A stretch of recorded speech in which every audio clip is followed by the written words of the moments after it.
Ya mereka bilang, Miss Anas, saya tuh kalau di luar tuh sabar.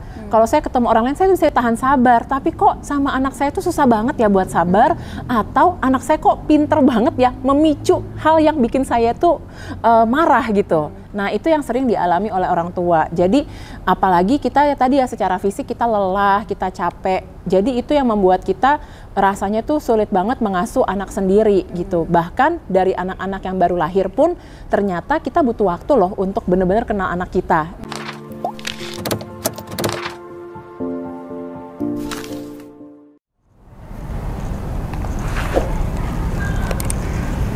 Halo Bapak Ibu, semoga Bapak Ibu selalu dalam keadaan sehat dan berbahagia.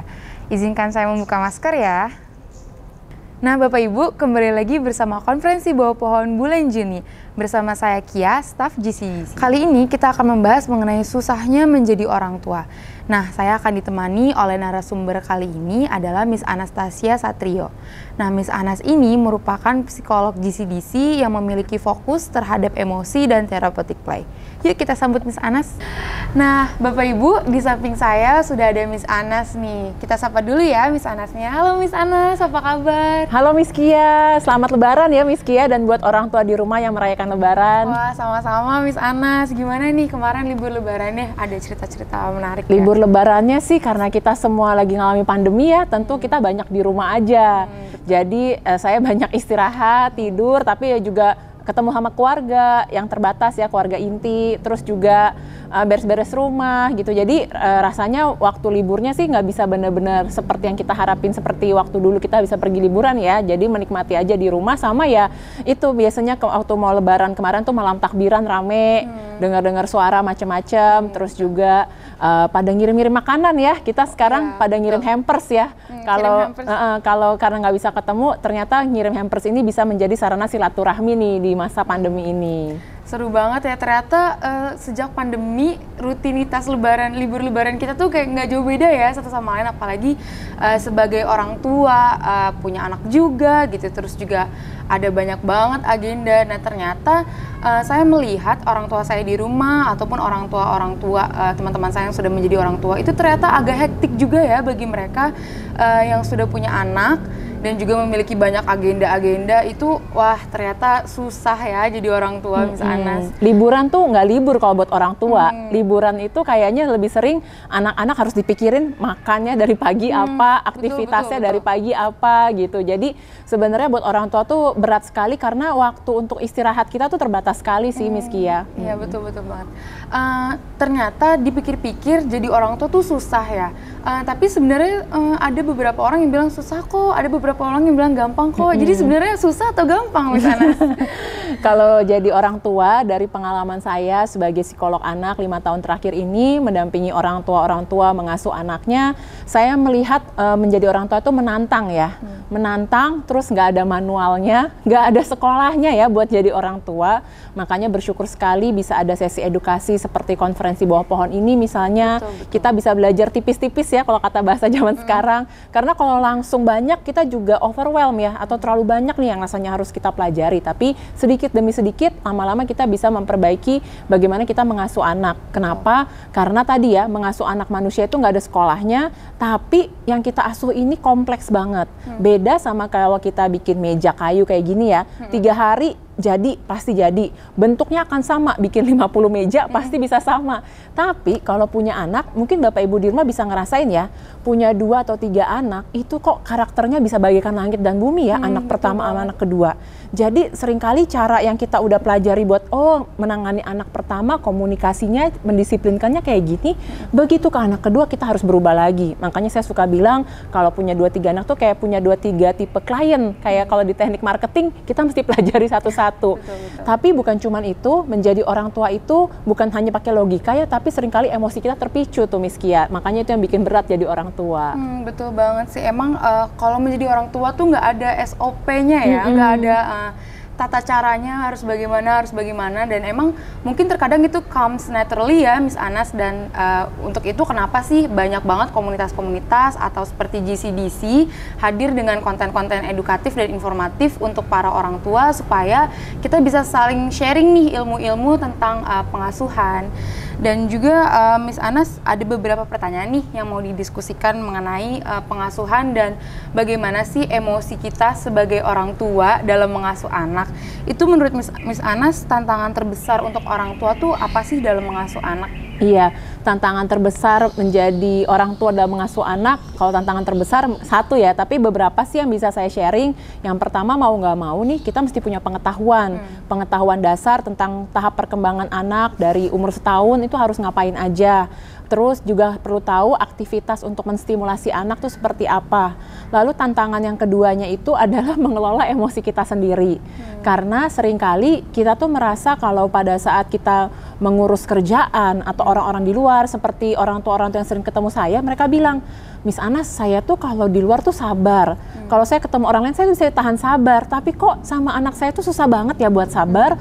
Atau anak saya kok pinter banget ya memicu hal yang bikin saya tuh marah gitu. Nah, itu yang sering dialami oleh orang tua. Jadi, apalagi kita ya tadi ya secara fisik kita lelah, kita capek. Jadi, itu yang membuat kita rasanya tuh sulit banget mengasuh anak sendiri gitu. Bahkan dari anak-anak yang baru lahir pun ternyata kita butuh waktu loh untuk benar-benar kenal anak kita. Jadi, walaupun kita, bahkan buat seorang ibu ya, yang anaknya tuh dalam tubuhnya dia 9 bulan, itu nggak natural untuk kenal kepribadian anak. Ternyata emang butuh waktu, butuh emang hands on langsung ngurusin anak. Makanya makin sering kita menghabiskan waktu mengurus anak, biasanya kita makin kenal sama anaknya. Tapi kalau kita terlalu sedikit waktu yang kita habiskan buat bersama anak, kita ya nggak kenal sama manusia ini walaupun dia lahir dari kita.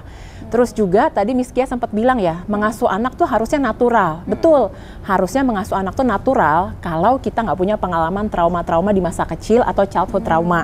Di mana trauma itu bukan selalu hal-hal yang besar. Misalnya kita mengalami kemarin itu tahun 2010 kita ada tsunami Aceh atau kebakaran, gempa bumi.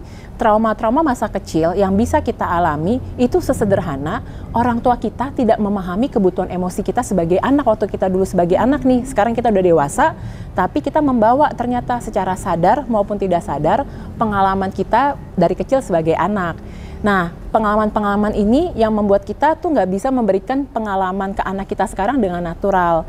Jadi kalau dibahas soal masa kecil kita, itu sangat wajar ya, di mana orang tua kita generasi 2-3 generasi lalu nih belum paham ya Bapak Ibu soal emosi, soal kesehatan mental. Mungkin kita dulu adalah generasi anak-anak yang dulu mengalaminya tuh pendisiplinan atau komunikasi dengan gesper, dengan rotan, dihukum berdiri di tengah terik matahari, disuruh lari, suruh push up.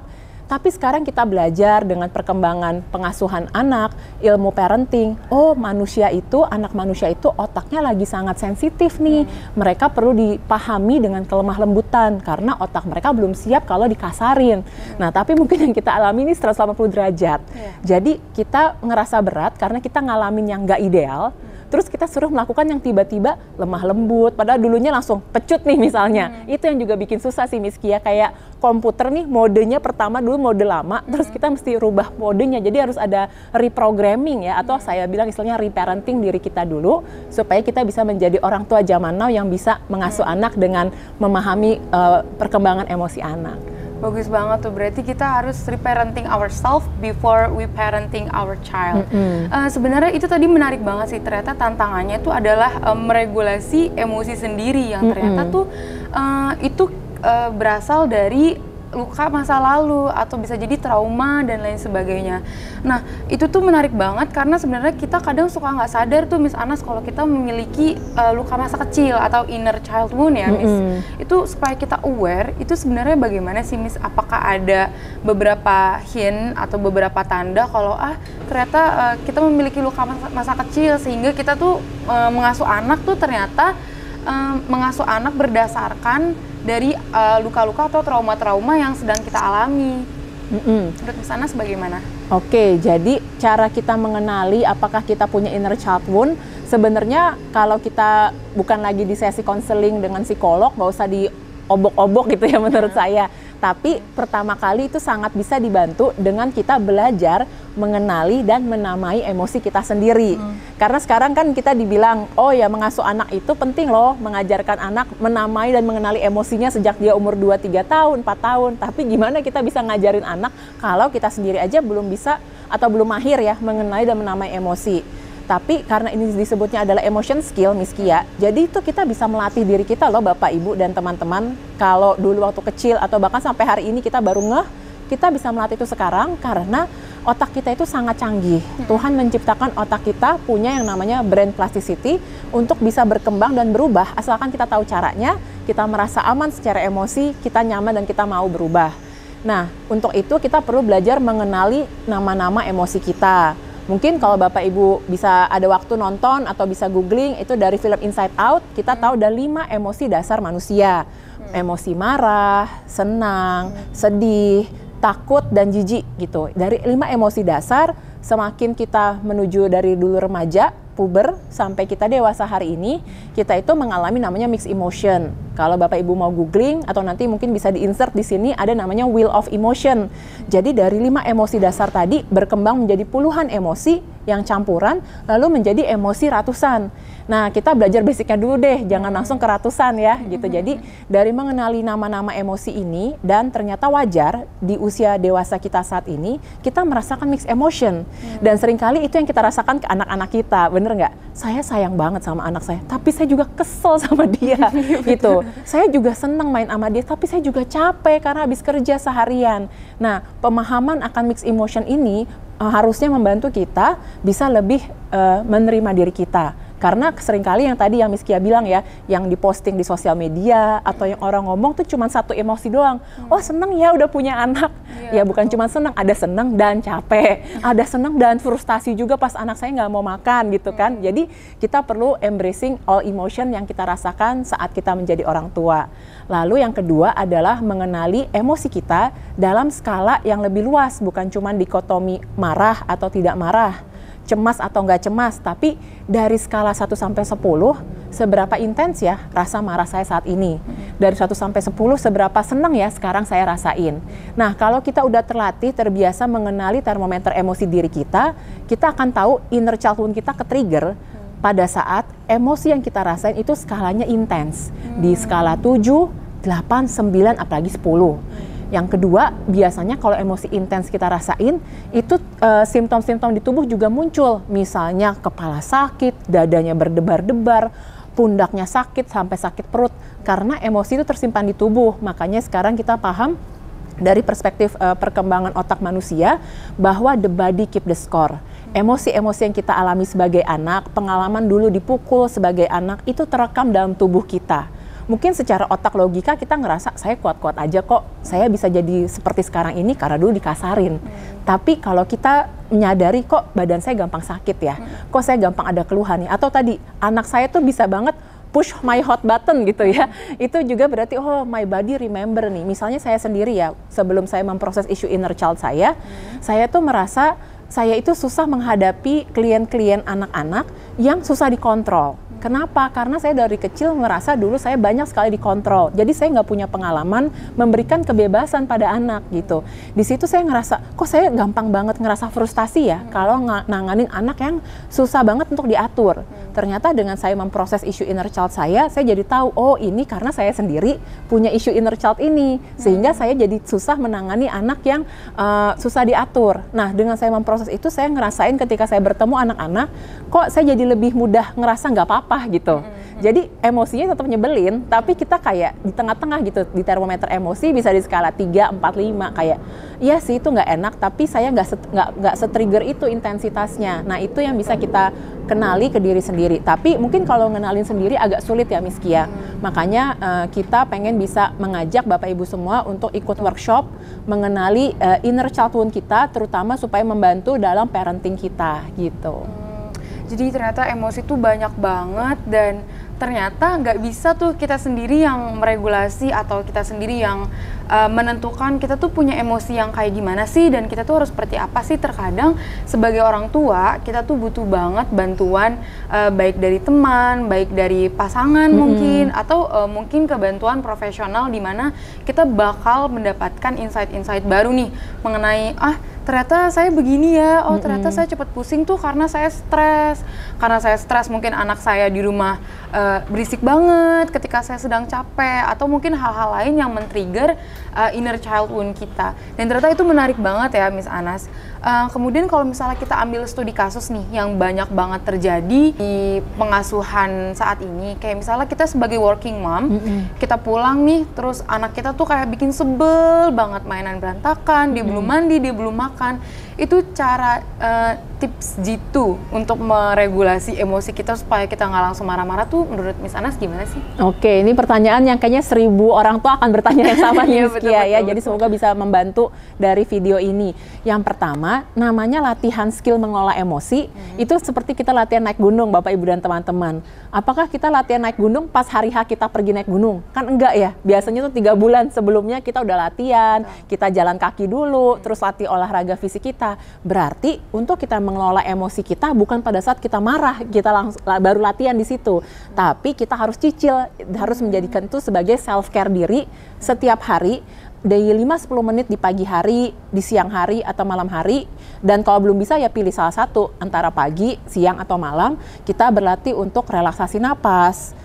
Karena dengan kita mengelola napas, kita bisa mengelola emosi kita dan mengelola pikiran kita. Ini hal yang saya juga baru tahu belakangan nih. Ternyata antara napas, pikiran, dan emosi itu kaitannya sangat erat sekali. Jadi kalau kita lagi tensinya tinggi, kita bisa latih napas dulu. Karena dengan bernapas lebih sadar, lebih tenang, pikiran kita bisa lebih tenang dan emosi kita bisa mereda dulu. Yang kedua adalah kita perlu berlatih merasa good enough atau merasa cukup dengan diri kita. Sesederhana melatih afirmasi ke diri dengan kata terima kasih. Ini juga sebagai cara reparenting tipis-tipis atau reparenting sederhana. Karena pernah nggak sih dulu waktu kita sebagai anak dan remaja, orang tua kita bilang terima kasih sama kita? Pernah nggak kita diapresiasi? Kayaknya jarang ya. Seringkali kita dikritik. Dengan orang tua kita dulu beranggapan, oh anak saya jadi lebih bagus kalau dikritik. Sebenarnya yang orang tua kita lakukan intensinya baik, cuman mungkin caranya nggak tepat dan mungkin mereka belum memahami perkembangan emosi anak manusia ya. Nah, jadi dengan kita berlatih terima kasih dulu ke diri, hari ini pagi ini makasih ya udah bangun pagi, makasih ya udah mau nyiapin makanan buat anak, makasih ya hari ini kerja buat juga membantu anak-anak hidup gitu ya. Berterima kasih di pagi hari, lalu di tengah hari kalau bisa ada waktu, lalu malam hari makasihnya juga ke diri sendiri. Itu akan ngebantu kita punya tabungan emosi yang lebih positif, sehingga waktu anak kita bikin ulah, kita emosinya tuh bisa pakai cadangan ini nih. Bayangin kalau kita belum berlatih self care emosi seperti ini, ya kita nggak ada kayak HP, nggak ada cadangan baterainya ya tet terus, jadi kita gampang meledak. Jadi ini yang perlu dilakukan. Nah, yang ketiga, ini juga berlatih dari mindset, di mana seringkali karena dulu kita sebagai anak mendapatkan banyak kalimat dari orang tua kita. Mama nih jadi susah gara-gara kamu nggak mau makan. Malu nih, gara-gara kamu nilainya jelek, kita malu nih, gitu. Jadi kita dapat pemahaman bahwa emosi orang tua itu tergantung dari apa yang dilakukan anak. Ternyata sebagai orang dewasa, dengan perkembangan otak kita yang udah lebih advance, kita itu lebih berdaya mengelola emosi kita dibandingin anak-anak.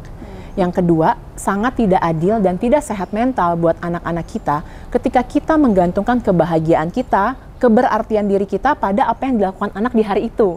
Padahal anak-anak itu nature-nya adalah nggak bisa diatur. Apalagi kalau anaknya toddler ya. Jadi kita juga memasukkan diri kita ke siklus emosi yang nggak enak atau menyusahkan diri kita sendiri kalau kita gini, aduh hari ini saya baru menjadi ibu atau bapak, ayah yang berhasil kalau anak saya tuh rapih beresin mainannya. Rasanya nggak mungkin. Hari ini saya baru menjadi ibu yang berhasil atau ibu yang bagus, baik kalau anak saya tuh makannya bagus, atau kalau timbangan berat badan anak saya bagus, atau anak saya itu dari nggak bisa bicara sekarang bicara lebih lancar. Padahal itu adalah hal yang di luar kontrol kita, gitu. Jadi ini yang perlu kita latih sama-sama. Kalau sendirian itu masih susah kebayang, inilah gunanya sesi bersama profesional atau sama psikolog untuk kita belajar berlatih mindset yang lebih sehat, dimulai dari membangun connection dengan diri sendiri kita sebagai orang dewasa maupun mengenali isu inner child kita supaya kita bisa melihat anak kita dengan yang kita sebut sebagai cinta tanpa syarat, unconditional love. Kayaknya kita sering dengar ya Miss Kia ya soal unconditional love. Tapi kita kurang paham konkret mempraktekannya seperti apa. Ini dari kisah nyata salah satu klien saya yang dia sudah berkenan cerita ini di-sharingkan supaya nggak ngerasa ini kan Miss Ana psikolog jadinya gampang buat ceritain. Tapi salah satu orang tua klien saya yang sudah berlatih self-care, dia bisa bilang gini ke anaknya akhirnya. Anaknya punya masalah konsentrasi, jadi dia itu susah buat fokus ngerjain tugas. Lalu setelah saya melatih orang tua ini untuk bisa self-care diri dan berlatih afirmasi, berterima kasih dan mengapresiasi diri, dia bisa ngomong sama anaknya. Misalnya anaknya namanya Boni gitu ya. Boni, kamu kalau hari ini nggak ngerjain PR, mama tetap sayang. Tapi kalau kamu bisa ngerjain PR pun, mama tetap sayang. Seringkali yang dulu kita dapat adalah cinta bersyarat. Mama baru sayang nih kalau kamu PR-nya kerjain. Mama baru sayang nih kalau kamu makannya habis. Itu ternyata membuat anak punya pengalaman merasa cemas ya. Oh, saya harus menampilkan ini. Sementara sekarang kita tahu ya dengan perspektif perkembangan otak anak, every behavior is a message, every emotion is a message. Kalau anaknya belum bisa fokus, bukan karena anaknya nakal, berarti mungkin ada bagian dari otaknya yang belum siap. Makanya di sini ada terapi sensori integrasi di GCDC atau pendekatan deep floor time untuk membantu connection emosi. Jadi itu, kalau anaknya melakukan sesuatu bukan karena dia sengaja bikin kita marah gitu ya. Itu cuma pesan kira-kira dia masih ada hambatan nih buat melakukan ini. Gimana ya cara bantunya? Dan salah satu fondasi untuk mengembangkan anak adalah dia yakin apapun kondisi saya, orang tua saya sayang saya. Apapun kondisi saya, orang tua saya support saya. Kan yang kita pengen pada saat mereka mengalami kondisi yang gak enak, mereka carinya kita ya. Bukan cari hal-hal di luar sana atau mencari hal-hal yang negatif gitu ya. Nah itu ternyata dibangunnya dari pengalaman sejak masa anak-anak maupun di masa remajanya anak gitu Miss Kia. Wah, berarti fondasi emosi itu ternyata penting banget ya, kayak menerapkan validasi bahwa kita mencintai anak kita tanpa syarat, terus juga kita memahami perasaan dia, terus kita juga mulai memahami gitu, melihat dari sisi anak, wah ternyata anak saya tuh nggak ngerapihin mainan karena dia mungkin sebel ditinggal mamanya atau sebel nggak ada yang merhatiin. Ternyata hal-hal dari emosi tersebut itu sebagai pesan untuk kita ya, supaya kita tuh sebenarnya bisa mengasuh dia dengan strategi-strategi yang lebih baik. Nah Miss Anas, kayaknya kalau dilanjut nih ini mungkin bisa jadi panjang banget karena inner child itu memiliki impact terhadap pengasuhan yang bisa membuat kita bisa membangun karakter ke anak kita. Kalau ini ibuku galak nih, ternyata ibuku galak, jadi membuat aku berperilaku seperti ini, seperti A, B, C, D, E. Dan ternyata emosi-emosi tersebut bisa dieksplor lebih jauh lagi karena kita nih GCDC memiliki wadah nih buat sharing para orang tua untuk sama-sama ngasih tahu tentang apa sih, gimana sih style pengasuhan kita, terus karakter kita di rumah, atau kebiasaan-kebiasaan yang kita lakukan dalam mengasuh anak, itu ternyata bisa kita telusuri lebih lanjut faktor latar belakangnya, supaya kita tahu nih inner child kita tuh terluka nggak sih, dan bagaimana caranya kita reparenting ourselves ya.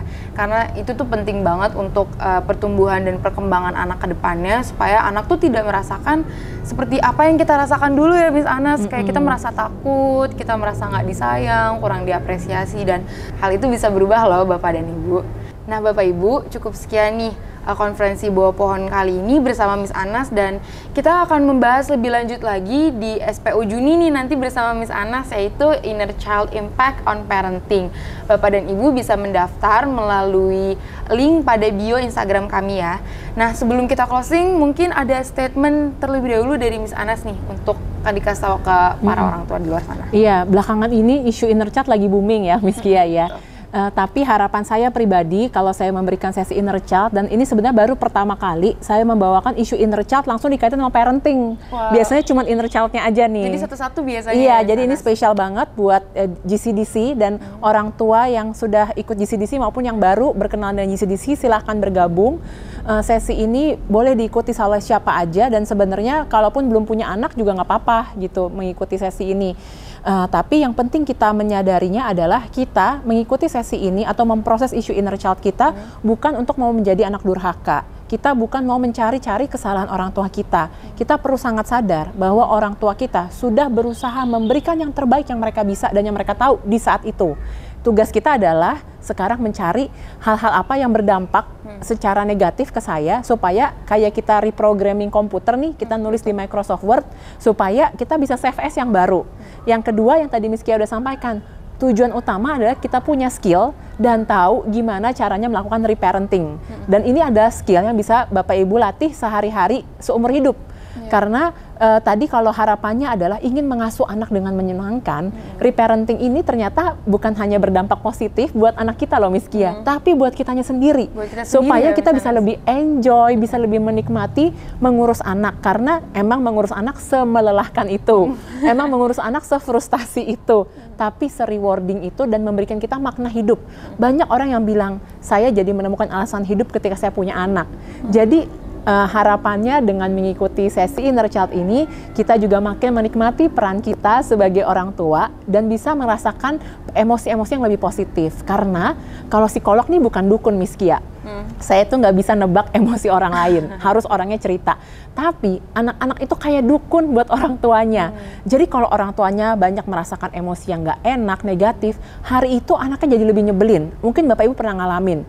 Atau buat ibu-ibu yang lagi PMS, menuju menstruasi, emosinya intens atau lagi lelah, atau buat bapak-bapak atau ibu-ibu juga yang lagi ada konflik dengan pasangan atau di kantor lagi ada masalah, hari itu anaknya jadi lebih nyebelin. Jadi ini benar-benar membantu kita kayak sekali mendayung, 2-3 pulau terlampaui. Dari beragam ilmu tentang parenting dan pengasuhan anak, dengan kita memproses isu inner child kita membantu diri kita dan juga anak kita sekaligus. Semoga Bapak Ibu bisa mendaftar ikut sesi ini dan bisa mendapatkan manfaat dari mengikuti 4 kali sesi SPO di bulan Juni mendatang. Betul-betul. Wah, insightful sekali ya Bapak Ibu. Dari konferensi bawah pohon sesi ini aja tuh kita sudah mulai mendapatkan awareness kalau ternyata inner child kita terluka, ternyata kita harus melakukan parenting. Dan ya Bapak Ibu, cukup sekian sesi kita hari ini. Kita akan bertemu lagi dengan Miss Anas di SPO Juni bulan depan. Terima kasih banyak Miss Anas sudah mau hadir di konferensi bawah pohon bulan Juni.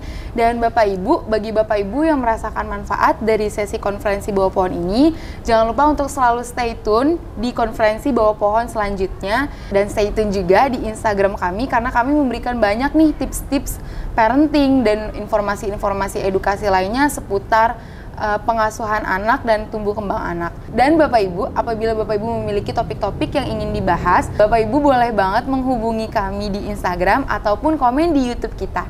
Nah Bapak Ibu, sesi konferensi bawah pohon kita kali ini sudah selesai, dan sampai berjumpa lagi di sesi berikutnya. Dadah! Dadah!